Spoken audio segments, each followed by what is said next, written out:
So what are ICOs? An ICO stands for Initial Coin Offering.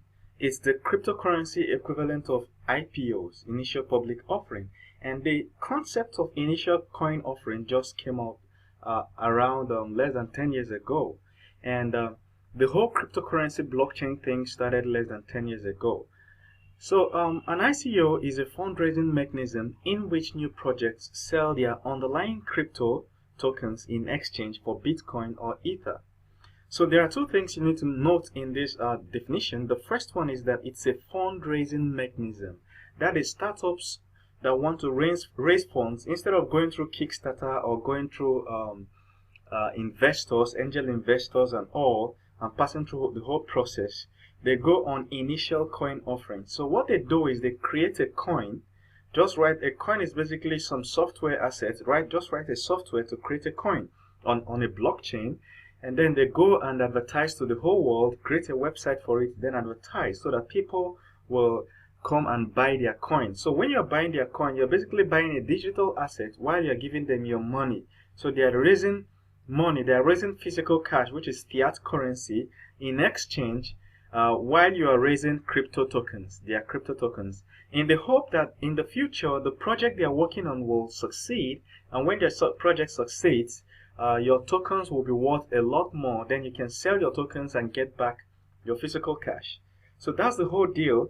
So the investors, which are the common users, they buy the crypto tokens with their fiat currency, that is such as dollar or naira or pounds or Japanese yen. They send that money to the founders of the organization, and the founders of the organization transfer the crypto tokens to the investors. All right. So and then the coin they use, most of the times these ICOs, they don't accept physical cash, they don't accept bank transfers, they don't accept fiat currencies like dollars. You can't pay them with dollars or euro or pounds. They basically want you to go and buy something like Bitcoin or Ether. After you've bought it, you send them Ether or Bitcoin while they send you their own cryptocurrency. So what happens is that they're exchanging cryptocurrency for cryptocurrency, you understand? And one of the reasons why some of them do it, in fact all of them, one of the reasons why all of them do it is that they are avoiding regulations that has to do with fiat currencies. You know, once they touch fiat currencies, then they are dealing with fiat currency regulations in their country, you understand? So that's why some of them do that. Now what we're going to do is to go and check other definitions of ICO, so you can get a better understanding of it. So we're going to hit Google and then find out if there are any other definitions of ICOs we could look at. So just note in this video that ICOs help teams to raise money, and then the teams that are raising money, basically they are not raising fiat currency, they are raising Bitcoin and Ether, you understand, so that they can give you their own cryptocurrency while you give them Bitcoin and Ether. So at the end of the day, they can convert this Ether to cash by themselves and then use it to fund the project. And one of the funds they can use on the project is they use it to recruit teams, so they can pay teams, you understand. And then they can also use it to rent a place, an office space.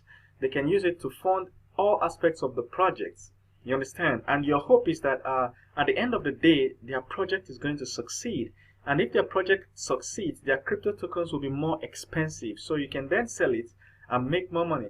But the problem with the ICO space is that these days there are over 90% of them are scams or will fail. There was a research last year on the cryptocurrencies that happened in 2016, and it shows that only 8% of them succeeded.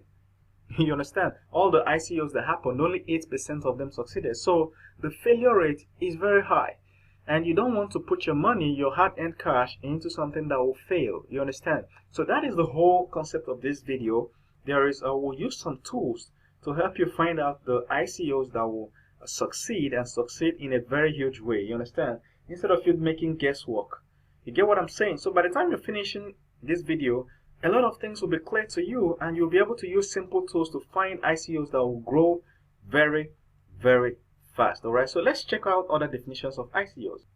So here I am on the ICO website, on Google website, and I search for initial coin offering definition, and what it's telling me here is an initial coin offering or initial currency offering derived from initial public offering is a controversial means of crowdfunding centered around cryptocurrency, which can be a source of capital for startup companies.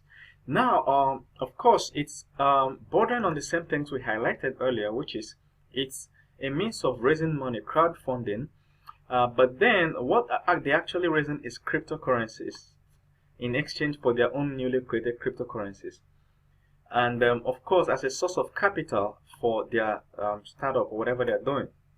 Now, the problem is that there's usually a lot of fraud around it, which we're trying to avoid in this video. So see you in the next video where we go in full time. And I believe that if you're taking this course, that means you've already taken a lot of courses on crypto, or maybe you've already known what cryptocurrency is in general. All right.